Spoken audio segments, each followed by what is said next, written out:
NHRC का data कहता है कि 433 इनकाउंटर मौतें हुई।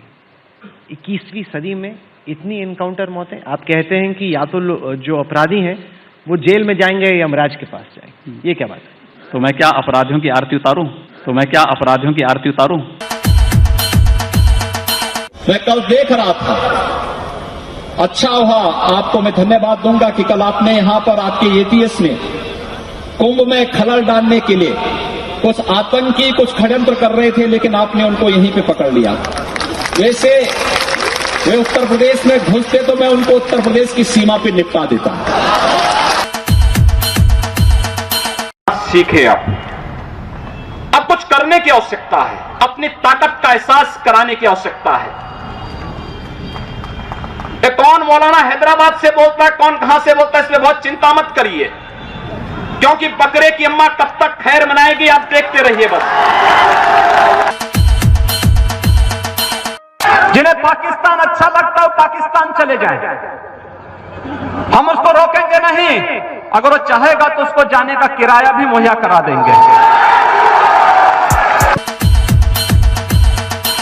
पहले कावड़ यात्रा में कांग्रेस की सरकार रही हो, कांग्रेस के जितने भी सहयोगी दल है, केजरीवाल के नेतृत्व के जितने भी इनके सहयोगी दल हैं जो इनके लिए वोट मांग रहे हैं, इनकी सरकारें उत्तर प्रदेश में रही हैं। इन्होंने कावड़ यात्रा उत्तर प्रदेश के अंदर बंद कर दी थी, नहीं चलने देते थे, प्रतिबंध लगा दिया। डीजे नहीं बजेगा, शंख नहीं बजेगा, घंट नहीं बजेगा, घड़ियाल नहीं बजेगा, पंडाल नहीं लगेंगे।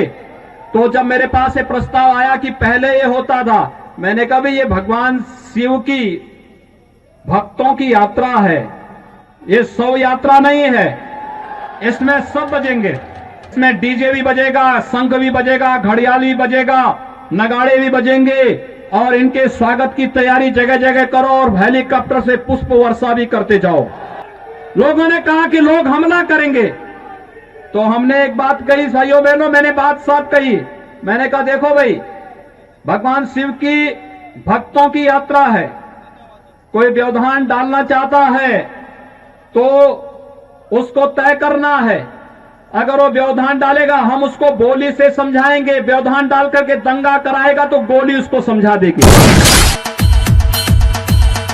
22 पार्टियां इकट्ठी हो गई और सबका एक ही ध्येय है, मोदी को हटाना है। इनका नेता कौन है? वहां तो सभी नेता थे, मायावती जी हैं या अखिलेश जी हैं। उसके बाद में से तो मायावती जी बनेगी, वही सबसे बड़ी लीडर है, हाथी पे सवार। लेकिन हाथी साइकिल के ऊपर चढ़ेगा तो पंचर होना ही होना है। हाथी साइकिल के ऊपर चढ़ेगा तो पंचर होना ही होना है। उर्दू बाजार को हिंदी बाजार बताना या बदलवा देना, उर्दू हमारी पहचान हिंदी से है या उर्दू से? मैं आपसे पूछना चाहता हूं, आप फिर मुझसे उर्दू में ही पूछिए। मेरी भाषा हिंदी है, मैं उर्दू नहीं जानता हूं। तो फिर ने ये भी कहा कि गोरखपुर में हिंदू लड़के मुस्लिम बालिकाओं से शादी करते हैं, ये परंपरा है। हिंदू मुसलमान नफरत मार काट, ये क्या शोभा देता है मंदिर के महंत को, भगवा पहने साधु को? हम कहां मार काट करवा रहे हैं? हम तो शांति से रहना चाहते हैं, बहुत शांति से रहना चाहते हैं। लेकिन जो लोग शांति से रहना नहीं देना चाहते हैं तो आखिर उसका भी तो कोई उपचार होगा। उपचार जब शासन तंत्र के साथ नहीं होता तो समाज को वह उपचार स्वयं अपने हाथों में लेना पड़ता है, और मुझे लगता है समय आ गया है जब उपचार लेना पड़ेगा।